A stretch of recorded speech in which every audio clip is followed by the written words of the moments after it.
Yeah, by the alms of that people give me, trying to maintain my baby in this shit of life. Somebody once told me the world was going to roll me, and I said it was impossible. I said that when I got older, I would marry a millionaire and I could earn a lot of money. That was my dream. Now I think about it and I don't know if I should laugh or cry, but I always think he was right.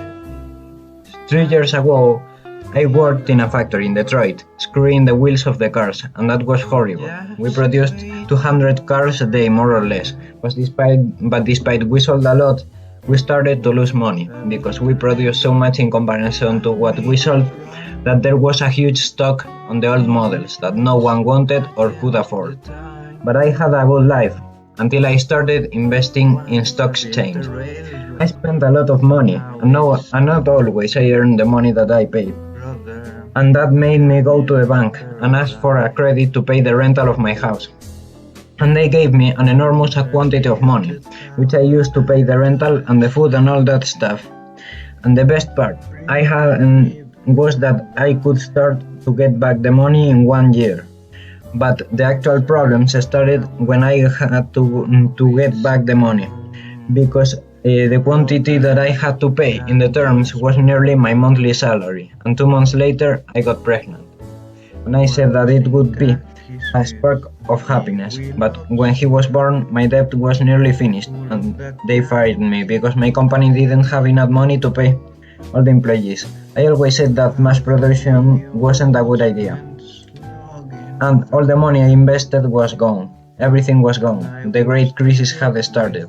So I became in debt with the bank, and they seized me everything that I had, my house, my money, my stock.